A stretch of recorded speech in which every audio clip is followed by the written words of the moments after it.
Boa noite, bem-vindos aqui ao canal para mais esta live de domingo.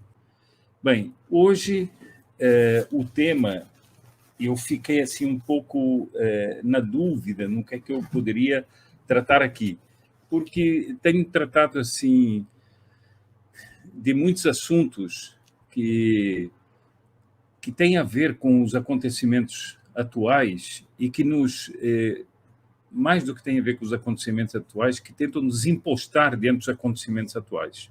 Mas, como nós tínhamos pela frente, e vai ser no próximo dia 2,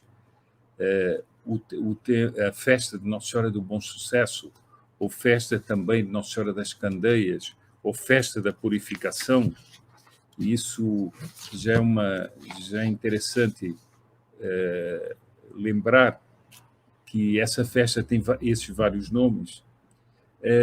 Eu achei muito interessante fazermos uma reflexão sobre isso, sobre a questão de Nossa Senhora do Bom Sucesso, a devoção a Nossa Senhora do Bom Sucesso, essa festa de Nossa Senhora do Bom Sucesso, e em relação aos dias que nós estamos vivendo.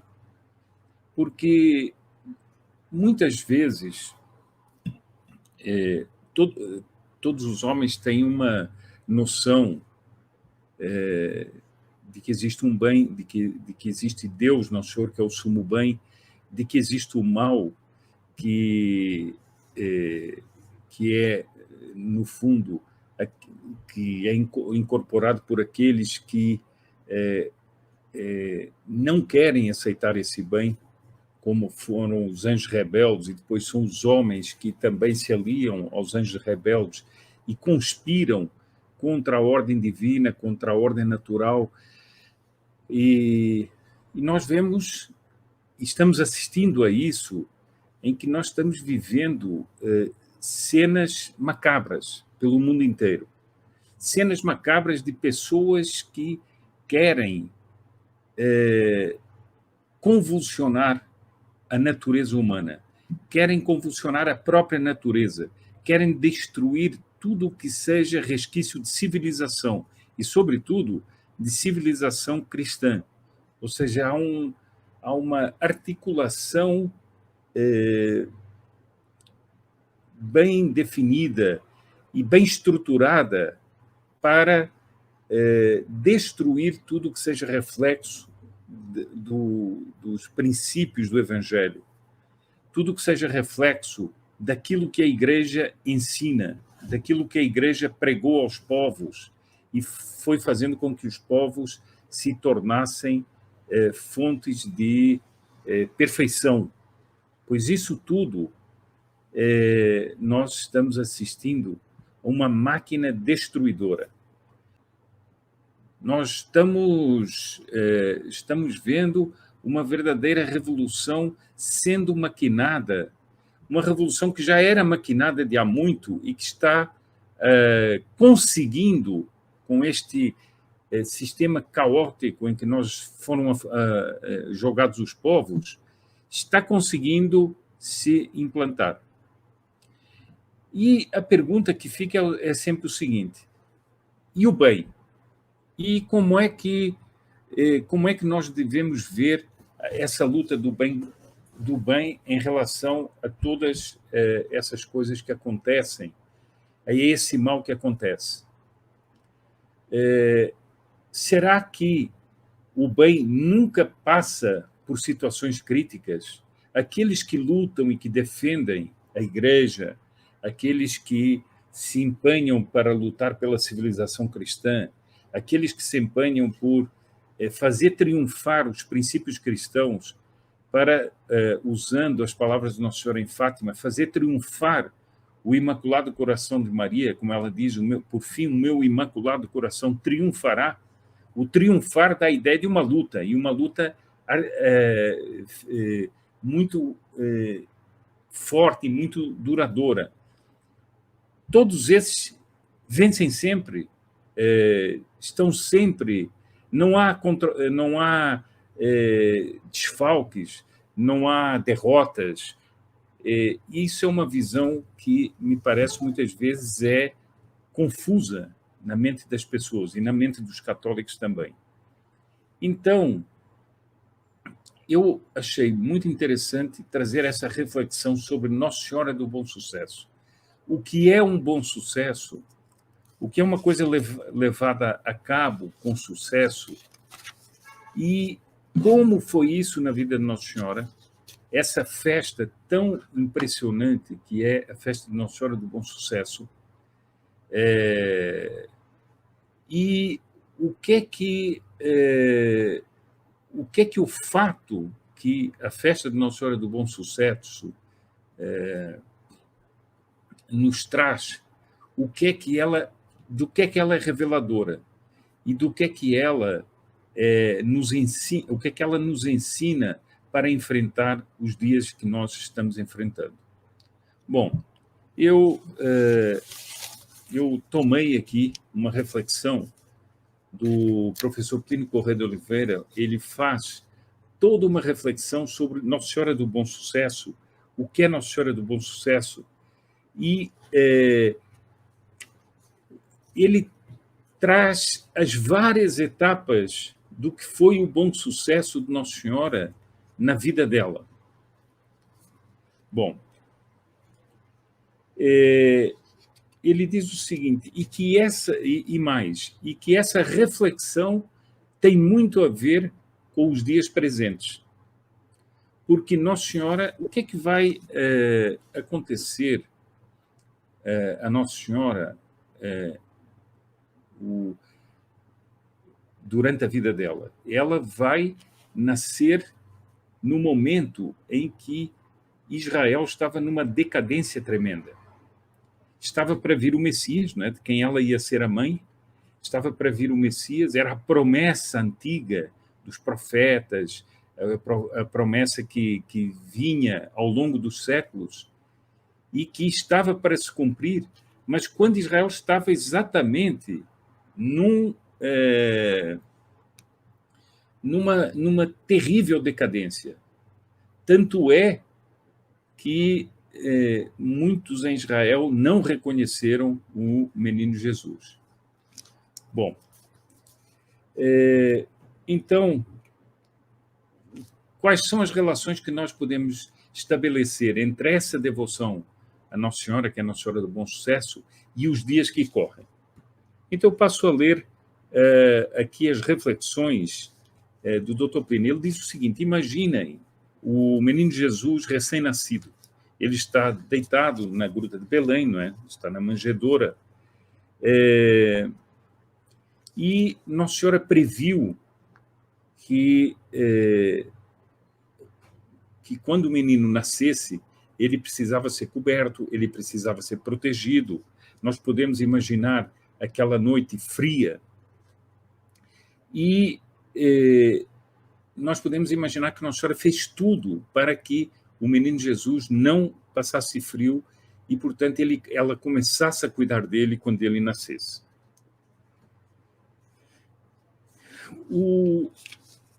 Aqui, nós vamos ver uma reflexão que vai para trás e para antes do nascimento do menino Jesus. De um modo maravilhoso, pelo qual, antes do parto, durante o parto e depois do parto, ela foi virgem, e isso se diz com essa energia que a Igreja Católica afirma isso, até há um cântico muito bonito em que isso é afirmado, e que é a verdade que o profeta Isaías previu, que era que uma virgem daria à luz. Bom, então, imaginem o momento em que Nossa Senhora esperava o menino Jesus e, pela primeira vez, ela viu o menino Jesus e ela viu fisicamente o menino Jesus. Depois de ter gestado o menino Jesus, ela viu pela primeira vez o menino Jesus. E há um quadro de Giotto muito bonito, que é o quadro da Natividade, em que se expressa muito bem esse primeiro olhar, o primeiro olhar do menino Jesus para Nossa Senhora e de Nossa Senhora para ele. E nós vemos que ela como que conferiu aquilo que ela imaginava. E eu agora vou, então, exatamente entrar na consideração dessa primeira parte do que foi o bom sucesso das coisas de Nossa Senhora. Eu acho que esta reflexão é muito interessante para nós vermos o seguinte: é muitas vezes no interior dos corações, é muitas vezes no silêncio das almas que acontecem as coisas mais importantes e que nós não vemos. E nós vamos ver depois, nesse fato do Evangelho, até está escrito aqui no Evangelho, vamos ver que uma mulher que era desconhecida de todo mundo, que era uma viúva, que era a profetisa Ana, ficava há décadas no templo pedindo por esse momento da vinda do Messias. Talvez fosse desprezada, talvez ninguém ligasse para ela. E ela tinha muito mais importância nos desígnios de Deus e no acontecer da história de que muita gente que era visível, que fazia política, que mexia, que tinha poder. Então, isso também é importante para nós. Então, diz aqui, o doutor Plínio diz o seguinte: diz que Nossa Senhora, folheando as Escrituras, pois ela tinha uma inteligência enorme e não tinha as fraquezas que tem a nossa, além do mais, era inundada pelas graças de Deus para interpretar as Escrituras, e chegou, afinal, a compor a fisionomia do Messias que ela esperava. Como seria a fisionomia do seu rosto divino? Como seria o seu espírito? Como seria a mentalidade santíssima de nosso Senhor Jesus Cristo, o Messias anunciado pelos profetas? Ou seja, ela tinha viva na alma a esperança do Messias. Eu creio que é até São João Eudes que fala disto aqui que eu vou ler agora. Conta-se, e eu acho isto tão belo, tão razoável, que eu sou enfaticamente tendente a acreditar, ela completou a imagem que formava sobre ele em meditação, ou seja, ela foi imaginando como seria o Messias, e quando ela encerrou essas meditações ao longo do tempo, aí o anjo apareceu, e ela que pedia para ser escrava da mãe do Messias, ela recebe a visita do anjo, e naquele momento aparece-lhe o anjo e convida-a para ser a mãe de nosso Jesus Cristo. Ela queria ser a escrava da mãe do Messias, mas Deus a convidou e disse: queres ser a mãe? E ela respondeu: eis aqui a escrava do Senhor. Esse ponto também é outro ponto importante, que é, alguém pode se comparar enquanto predileção de criatura com Nossa Senhora? Ninguém. Entretanto, ela não se punha no centro dos acontecimentos. Ela não se punha no centro pensando: eu vou ser a mãe do Messias. Não. Ela queria ser a escrava da mãe do Messias, mas ela meditava e pensava no Messias. Bom, então, a primeira tarefa que Nossa Senhora teve antes de conceber o Messias foi o seguinte: foi conceber pela inteligência como seria o Filho de Deus. Conceber com cuidado, evitando qualquer distração, evitando qualquer negligência, para que pudesse fazer com que a imagem dele se formasse no seu espírito, que fosse o mais nítida possível, o mais clara, e que ela era chamada a ter isso. Que santidade é preciso ter para imaginar o olhar do Filho de Deus, para imaginar o timbre da voz do Filho de Deus, para imaginar os gestos dele, para imaginar o andar dele, para imaginar o divino repouso dele. Que alma é preciso ter para tentar uma coisa dessas? Que alma é preciso ter para chegar a ter êxito com uma coisa dessas? Que alma é preciso ter para, depois de ter feito esta obra interior de composição, Deus poder dizer a ela: aquele que tu escogitaste, tu gerarás.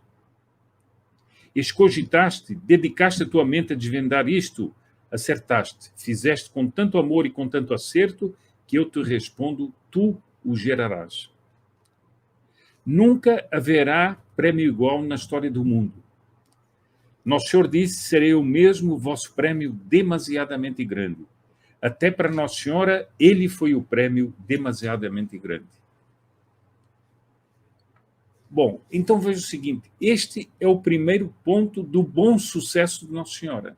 Ela escogitou com sucesso como seria o Messias, e depois de cogitar, de completar essa ideia no espírito dela, claro, com devoção, não era uma cogitação apenas racional, mas era uma cogitação cheia de enlevo. Vem o anjo e faz a anunciação. Bom, agora vem a segunda etapa desse bom sucesso, que é o quê? Depois que Nossa Senhora cogitou, ela teve que gerar. E depois de gerar, ela teve que cuidar. Ela ficava, apesar de tudo isto, encarregada de tomar conta dele, de maneira tal que todo o seu desenvolvimento físico, mental, fosse perfeito. Ela era responsável por isso. Era uma obrigação enorme levar sua tarefa até ao ponto perfeito. E qual foi esse ponto perfeito? Esse ponto foi o momento gaudioso e triste em que ele, sendo já homem, aos 30 anos, disse: minha mãe, estou inteiramente constituído e formado. Chegou a minha vez, meu caminho para a pregação, para a bondade, para maravilhar os homens e para ser crucificado por eles. Mãe, adeus. Os senhores podem imaginar o que foi esse adeus?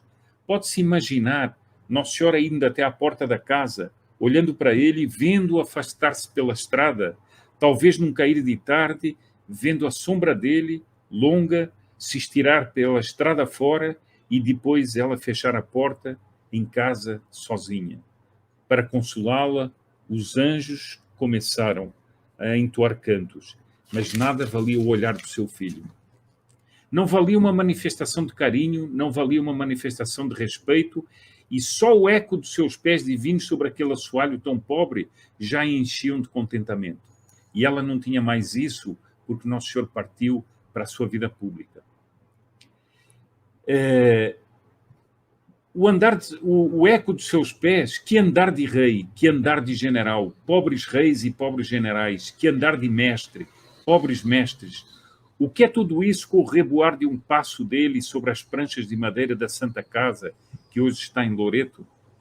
Também nós vemos ao longo da narração do Evangelho que Nossa Senhora aparece às vezes, e vemos sobretudo aquele encontro dela com ele no caminho do Calvário, a meu ver a cena mais pungente que jamais houve na Terra. Os senhores estão vendo que ela tinha, então, uma primeira missão, concebê-lo, e o concebeu esplendidamente. Tinha outra missão, gerá-lo, para que tudo se faça perfeitamente, para que esta gestação seja para o divino embrião que se formava nela, como um sol que nasce, perfeitamente direita, adequada e conveniente e santa. Os senhores podem imaginar o enlevo de Nossa Senhora, mais do que na Santa Casa de Loreto, quando sentia suas entranhas que se mexiam com o menino Jesus? Depois de tê-lo gerado e cuidá-lo perfeitamente, acaba uma tarefa e começa outra. Acabou a tarefa de concebê-lo pelo Espírito, começa a concepção. O Divino Espírito Santo que atua, age sobre ela como esposo e o menino é concebido. Ela age com cuidado e o menino nasce. É o termo de todo um período que começou desde a primeira reflexão que ela fez como seria o Salvador, até o momento em que ele nasce e ele olha para a face dela. Face pequena, de menino inocente, mas já face de rei, de mestre, de quem fará milagres. Ele imediatamente tem essa incumbência. Ela imediatamente tem essa incumbência. Então veja o seguinte, o bom sucesso de todas as obras de Nossa Senhora. Ela primeiro concebeu no espírito, depois concebeu fisicamente Nosso Senhor, e depois nasce o menino Jesus e ela vai cuidar do menino Jesus. A primeira obrigação é vestir o menino Jesus. Educar o menino, formá-lo até vir o ser o homem-deus perfeito que vai percorrer a Galileia. Depois outra tarefa é subir ao Calvário e acompanhá-lo até o alto da cruz. E receber seu último olhar e receber o primeiro filho que lhe dá a ela. Mãe, eis aí o teu filho. É o discípulo virgem de São João Evangelista. E no momento em que ele entregou a alma ao Padre Eterno, ela recebeu seu gemido, Eli, Eli, lama sabachthani. meu Deus, por que me abandonaste? Os senhores podem imaginar qual é a repercussão disso no coração de uma mãe? Mais daquela mãe para com aquele filho, ela recebeu no colo o seu corpo, já um cadáver, enquanto se começavam a preparar os aromas para as feridas. Aromas que José de Arimateia e Nicodemos, que eram ricos, tinham adquirido. Esta cena é o que se chama a Pietà. Ela o recebe assim, ao cabo de 33 anos de maravilhamento contínuo, da adoração cada vez mais ardorosa e absolutamente incessante, tudo haveria de acabar nisso. Então vejam aqui aquilo que eu estava me perguntando no início, e que é o que muita gente, diante dos acontecimentos atuais, pergunta: mas o bem pode passar por situações terríveis? Pode. Nossa Senhora imaginou como seria o Messias, Nossa Senhora recebeu a visita do anjo, Nossa Senhora concebeu o Messias, Nossa Senhora deu à luz o Messias, cuidou dele durante toda a sua vida, percorreu toda a sua vida com ele, ele foi pregar e depois ela está junto à cruz, ele morre crucificado. E a última cena é Nosso Senhor no colo de Nossa Senhora, aquela pessoa que ela tinha gerado, que era o homem-deus, e que ela tinha cuidado, estava ali completamente exaurido, morto, exaurido pela dor, pela tortura, etc. Parece uma contradição. Ele foi abandonado, apedrejado, flagelado, conspurcado, caluniado, vilmente caluniado. Vejam o papel da calúnia. Nosso Senhor foi vilmente caluniado. Depois ele vai para a sepultura, fecha essa pedra e parece que tudo acabou. A morte está reinando. Mas Nossa Senhora permanece.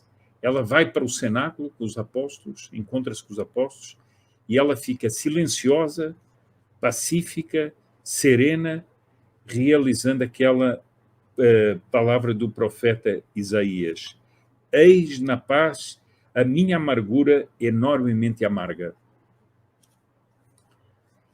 Então, vejam como Nossa Senhora mantém a paz diante da catástrofe total. E nós assistimos muitas vezes, estamos assistindo, não é muitas vezes, estamos assistindo em concreto à morte da civilização cristã. Ela está sendo espandongada, está sendo perseguida, está sendo destruída. Ela está sendo demolida como se fosse um edifício demolido pedra a pedra. E, infelizmente, dentro da igreja, muitos lutam contra ela, como Nossa Senhora previu em muitas profecias, como La Salette. Muitos daqueles que deviam defender a igreja voltam-se contra ela e professam doutrinas erradas e se aliam com o mundo para destruir a igreja e para destruir a própria civilização cristã. Bom, então, volta aqui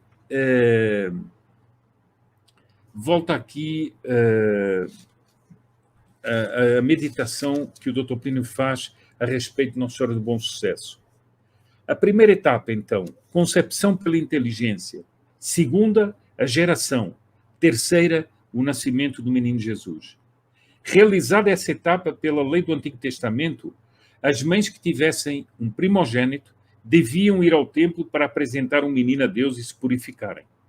A criança nasce no meio dos perigos, toda a gestação tem perigos, ela nasce, é um sucesso. A mãe toma essa criança e logo que ela, mãe, pode viajar, eram uns 40 dias que devia ser feito isso, ela pode viajar, ir ao templo, ela vai até ao templo e oferece a Deus aquele menino que é de Deus, pois que Deus o criou para que ele seja filho de Deus e viva para Deus. Ou seja, era o oferecimento do primogênito que era feito assim pela lei. E Nossa Senhora devia fazer isso. Nossa Senhora era superior à antiga lei.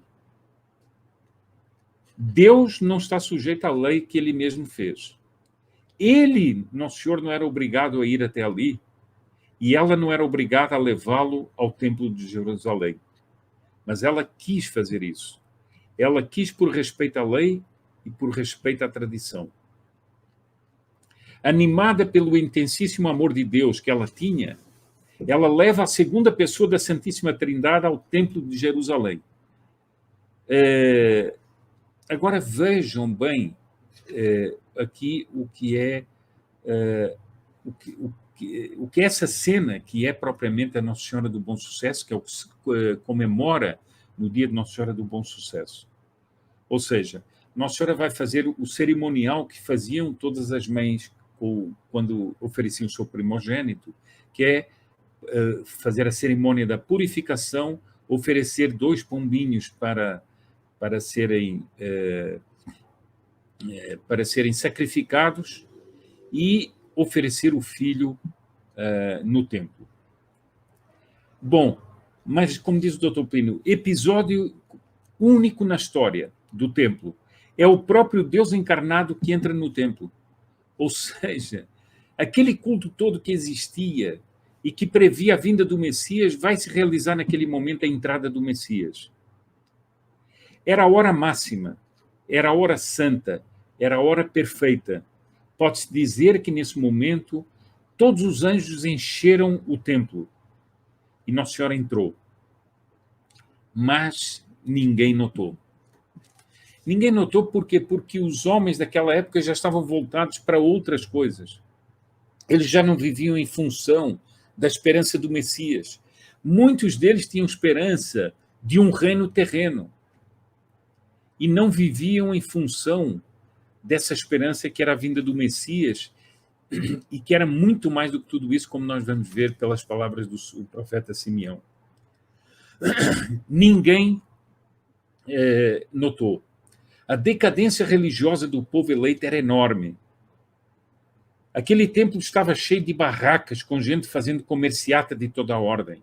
Os sacerdotes eram já, ou eram próximos precursores daqueles que haveriam de trabalhar para crucificar a Nosso Senhor. Vejam bem, foram os sacerdotes que trabalharam para crucificar a Nosso Senhor.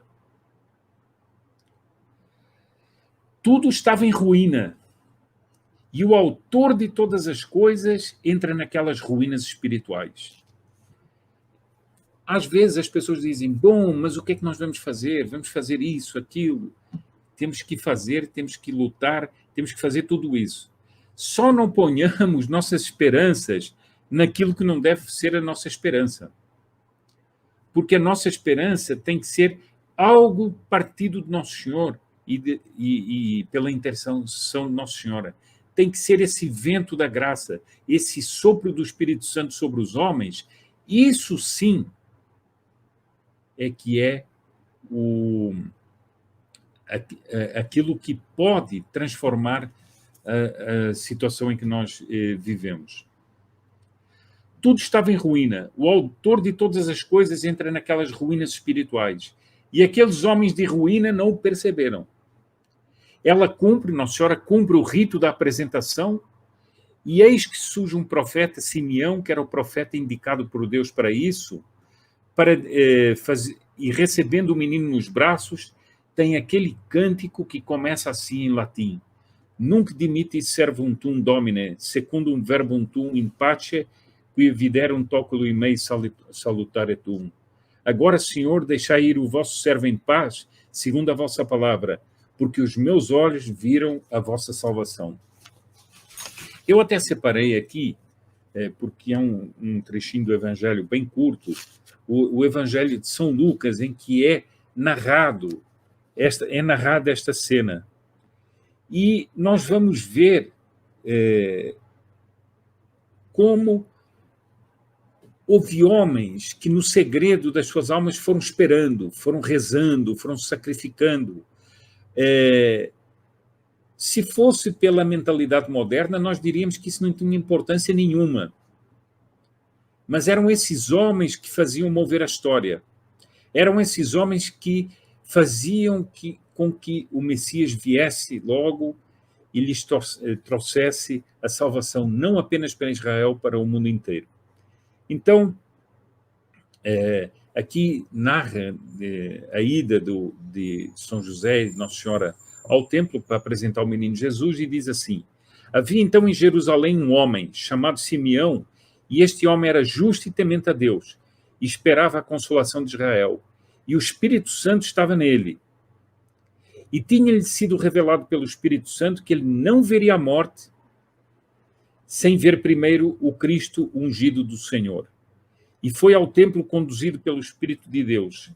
E, levando os pais do menino Jesus para cumprirem, segundo o costume da lei, a seu respeito, ele também o tomou em seus braços e louvou a Deus, dizendo: agora, Senhor, pode deixar partir o teu servo em paz, segundo a tua palavra. Ou seja, vejam, essa coisa é lindíssima. Um homem que só vivia porque ele tinha a certeza de que ele veria o Messias. Um homem que tinha a certeza da esperança. Essa esperança vale muito mais do que todas as esperanças terrenas e tudo mais. Bom,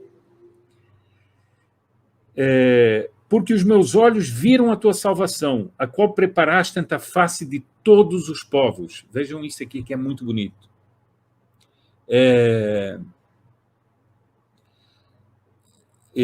Porque os meus olhos... Bom, a qual preparaste ante a face de todos os povos. Agora ele vai começar a profetizar quem será Nosso Senhor. Luz para iluminar as nações. Meus caros, enquanto Nosso Senhor não voltar a ser a luz que ilumina as nações, não há jeito para nação nenhuma. Podem haver arranjos, podem haver melhoras, podem haver coisas assim, mas não haverá enquanto Nosso Senhor não passar a ser a luz das nações. E foi isso que fez a cristandade. Nosso Senhor era a luz das nações. Luz para iluminar as nações e glória de Israel, o teu povo. E seu pai e sua mãe estavam admirados das coisas que dele se diziam. E Simeão os abençoou e disse a Maria, sua mãe. Portanto, vejam que ele primeiro ele fala para São José e para Nossa Senhora, e agora vai falar para Nossa Senhora mais especificamente. Eis que este menino está posto para a ruína e para a ressurreição de muitos em Israel. Vejam que ele vai dizer, primeiro ele está para a ruína de muitos, ou seja, os maus, e depois para a ressurreição de muitos em Israel, e para ser alvo de contradição, ou seja, aqueles que querem prometer falsamente, inclusive dentro da igreja, um reino universal, de uma paz universal, em que não há contradição do bem e do mal, esses não são da religião do nosso Senhor Jesus Cristo. Porque aqui diz, ele será alvo de contradição, e uma espada trespassará a tua alma, a fim de se descobrirem os pensamentos escondidos nos corações de muitos. Ou seja, quando nós ficamos impressionados que pessoas se revelam, que pessoas traem, que pessoas mudam, vejam o que está aqui dito na palavra do profeta Simeão. Havia também uma profetisa chamada Ana, filha de Fanuel, da tribo de Azer. Estava em idade muito avançada e tinha vivido 7 anos com seu marido desde a sua virgindade. E tinha permanecido viúva até aos 84 anos. E não se afastava do templo, servindo a Deus noite e dia com jejuns e orações. Ela também, sobrevindo nesta mesma ocasião, louvava o Senhor e falava dele a todos os que esperavam a redenção de Israel.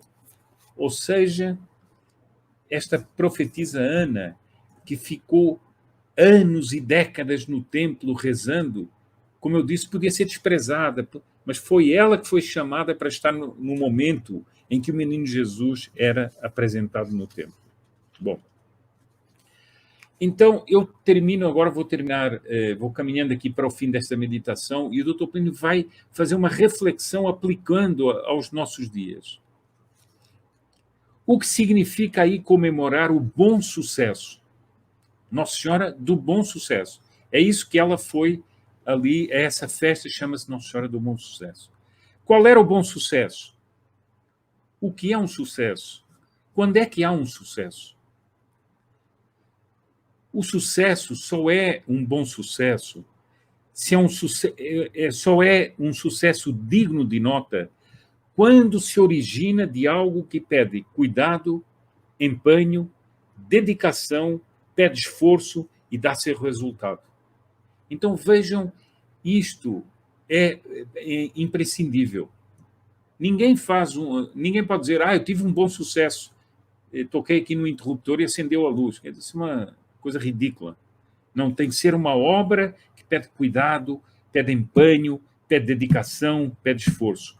O sucesso é filho do esforço, da dedicação e do heroísmo. Ou seja, Nossa Senhora teve tudo isso, e todos aqueles que querem seguir e querem ser discípulos Nosso Senhor têm que ser assim. Aí é que é o bom sucesso. Nossa Senhora leva ao templo aquele que é a prova de que a gestação dele, primeiro espiritualmente, quando ela o imaginou como seria o Messias, e depois a gestação física, ela deu ao mundo, ela aceitou ser a escrava do Senhor, ela aceitou gerar o Messias e ela levou o Messias ao templo. Ali estava o Filho de Deus. Nossa Senhora do Bom Sucesso. Nossa Senhora do Bom Sucesso, no sentido mais amplo da palavra, quer dizer de todos aqueles que estão entregues a uma tarefa árdua, que têm uma responsabilidade grande, que têm uma série de coisas difíceis a fazer para chegarem àquele resultado, ela é a padroeira de todos aqueles que procuram um bom sucesso para o serviço da causa dela. Como merece ser chamado de bom sucesso o sucesso daqueles que, nas trevas da noite do neopaganismo de nossos dias, trabalham para que nasça e triunfe o Imaculado Coração de Maria? Não será Nossa Senhora do Bom Sucesso uma padroeira muito felizmente indicada para esta hora em que o mundo está afundando nessas trevas do neopaganismo? Nós só vemos por todos os lados essas coisas. Nós estamos diante de homens que são iníquos, são os filhos da iniquidade, como diz a Escritura. É isso que nós estamos, é diante deles que nós estamos. Bom, a luta contra essa revolução que nós temos diante de nós e que vai se espalhando pelo mundo inteiro de todas as formas, de todos os modos, seja na moral, seja nos costumes, seja na ditadura que se vai impondo em tantos países, seja no caos que nós estamos vivendo em cada sociedade. Essa luta ideológica contra a revolução é uma batalha lenta e terrível. Nós achamos sempre que a batalha é imediata. Vou fazer, vai vencer e acabou. Não. Há derrotas, há esperas, há perplexidades. É algo vagamente parecido com uma geração. E, quando o triunfo do Imaculado Coração de Maria se der, parecerá admiravelmente com um bom sucesso, um magnífico sucesso.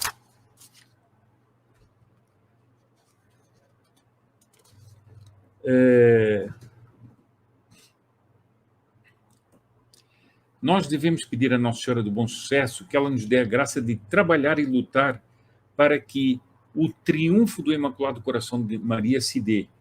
Nas horas mais difíceis, nós poderemos dizer a ela: minha mãe, venha a nós o vosso reino, seja feita a vossa vontade, assim na terra como no céu.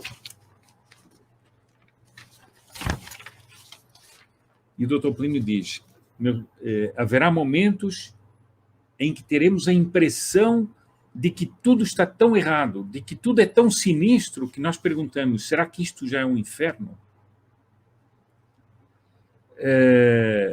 E haverá momentos, pelo contrário, de tanta alegria interior, que nós diremos: será que isso já não é o céu? Haverá, afinal, um momento em que toda a obra da iniquidade cairá por terra e não passará de uma casca vil de uma cobra moribunda. Isso também é preciso saber. Evidente que os filhos da iniquidade, como diz a Escritura, tramam para destruir, para tramam para destruir a igreja, tramam para destruir a fé entre os fiéis, tramam dentro da igreja, tramam entre os católicos. Nós vemos, por exemplo, o terrível martírio que têm os católicos chineses e que, infelizmente, a gente da igreja contribuindo para esse martírio deles, aliando-se com o regime comunista chinês. Enfim, nós teremos tudo isso, mas teremos também sempre essa certeza de que quem rege os acontecimentos é Deus Nosso Senhor. É Nosso Senhor Jesus Cristo que se encarnou. É Nossa Senhora que é uma rainha da história. E ela que, no meio da ruína de Israel, levou o seu divino Filho ao templo, levou o Messias esperado das nações ao templo, ela, em todas as aparições ela diz isso, ela não deixará que a obra da iniquidade aniquile o bem. E, portanto, a um certo momento, como diz aqui o Dr. Plínio nesse texto, a um certo momento, a obra da iniquidade ela ruirá e cairá como uma casca velha de uma cobra moribunda.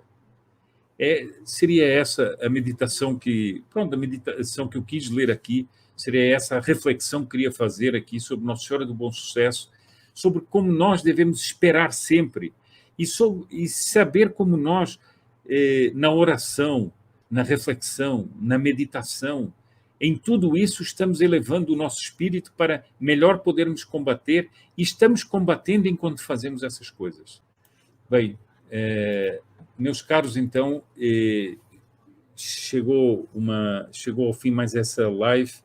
Peço que todos os que possam deem like para subir a relevância aqui do canal, que possam distribuir ou indicar essa live a outros amigos, conhecidos e familiares, e também, se quiserem, ao assistir a essa live já gravada, se quiserem tornar membros do canal e assim poderem contribuir de modo mais contínuo para o trabalho que aqui é feito, vão lá à página inicial e façam isso. E quem se inscrever aqui no canal, não se esqueça de ativar o sininho para que, dessa forma, possa sempre receber as notificações das lives que aqui são feitas. E eu tenho, agora que estou de volta, tenho a pretensão de começar a fazer lives com mais frequência aqui no canal. Salve Maria a todos, um bom final de domingo, um santo final de domingo para todos.